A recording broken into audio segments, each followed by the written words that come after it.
আজকে আপনাদের সাথে লাল পোয়া মাছ রান্নাটা শেয়ার করব। তো এই মাছটা ছোটবেলায় আম্মুর হাতে খেয়েছি, যেহেতু আমার দাদি বাইচে ছিল না, এই জন্য হয়তো আমার দাদির হাতের অনেক রান্নাই আপনাদের সাথে শেয়ার করতে পারি না, কিন্তু শুনেছি অনেক মজা ছিল। তো আমার নানির হাতের রান্নাও প্রচণ্ড মজা, অনেক ভালো, আম্মুও ভালো রান্না করে। তো এই যে আমার মায়ের হাতের রেসিপি শেয়ার করব আজকে আপনাদের সাথে। চলুন রেসিপিটা দেখে নেওয়া যাক। আসসালামু আলাইকুম। এই মাছটা কিন্তু আমাদের বহু পরিচিত এবং পুরানো একটা মাছ। এটাকে লাল পোয়া বলা হয়, লাল পোয়া মাছ। আসলে আপনাদের কোন দেশে কোন অঞ্চলে কি নামে যা বলে বা চিনেন আমি জানি না। তো আমার যেহেতু দাদি বেঁচে ছিল না, এই জন্য আমার দাদিকে কখনো আমি দেখিও নাই, এই কারণে হচ্ছে দাদির কোনো রেসিপি আপনাদের সাথে শেয়ার করতে পারি না। কিন্তু যখন শুনি সবাই দাদির হাতের রেসিপি দেয়, আমার আসলে খুবই কষ্ট লাগে। আর ছোটোবেলা থেকে একটা কষ্ট সবসময় কাজ করতো যে দাদি নাই, দাদির সাথে ঘোরা, দাদির হাতের খাওয়া কিছুই আমরা পাই নাই। তো যাই হোক, নানির অনেক আদর যত্ন ভালোবাসা পাইছি, এবং দাদা প্রচণ্ড ভালোবাসতো। আমার দাদাও দুনিয়াতে নাই, আল্লাহ তাকে বেহেশত নসিব করুক। তো আজকে আমার মায়ের হাতের, আমার দাদির শেখানো মায়ের হাতের একটা রেসিপি আজকে আপনাদের সাথে শেয়ার করব, যেটা আমার দাদি রান্না করতে, এবং সেই রেসিপিটাই আমার আম্মু করে, এবং সেটা আজকে আপনাদের সাথে শেয়ার করব। এই যে লাল পোয়া মাছ, চলুন দেখে নেওয়া যাক রেসিপিটাতে কি কি লাগছে। তো প্রথমে হচ্ছে কড়াইতে পরিমাণ মতো সয়াবিন তেল দিয়ে নিছি। এবার হচ্ছে পেঁয়াজ কুচি দিয়ে দিব পরিমাণ মতো, তারপরে হচ্ছে কাঁচামরিচ, তারপরে হচ্ছে সামান্য একটু রসুন কুচি।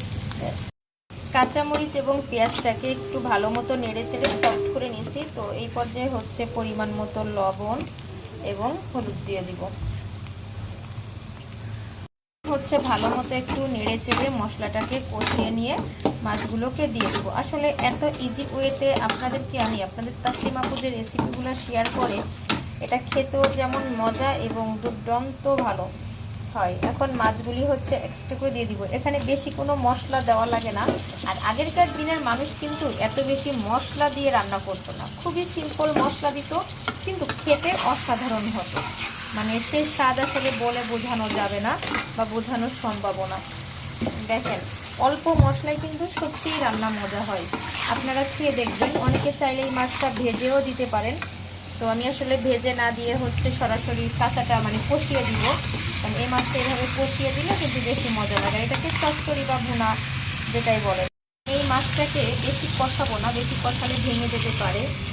তো এই পর্যায়ে হচ্ছে এই যে পরিমাণ মতো পানি দিয়ে দিব, কারণ নরম মাছ তো অল্পতেই সেদ্ধ হয়ে যায়, এবং অল্প পানি দিলে জাস্ট এভাবে কাঁচামরিচ পেঁয়াজ দিয়ে খেয়ে দেখবেন, এত দুর্দান্ত স্বাদের একটা রেসিপি। শুধুমাত্র তাসলিমা আপুর কিচেনেই এমন সহজ সহজ এবং মজার মজার রেসিপি আপনারা পেয়ে যাবেন।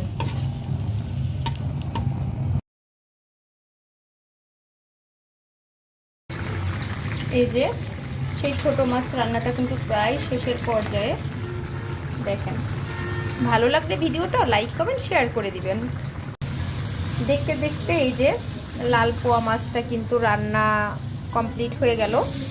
তো ফাইনাল লুকটা কেমন লাগলো আপনাদের অবশ্যই কমেন্ট করে জানাবেন। তো এই যে দেখেন, কত সুন্দর একটা সহজে একটা রেসিপি করে ফেললাম।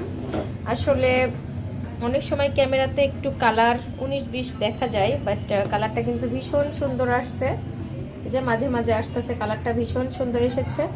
তো আজকের এই ছোট্ট মাছ রান্নার ভিডিওটা, লাল পোয়া এবং দেশি পোয়া, আপনাদের কাছে কেমন লাগলো আপনারা কিন্তু কমেন্ট করে জানাইতে পারেন।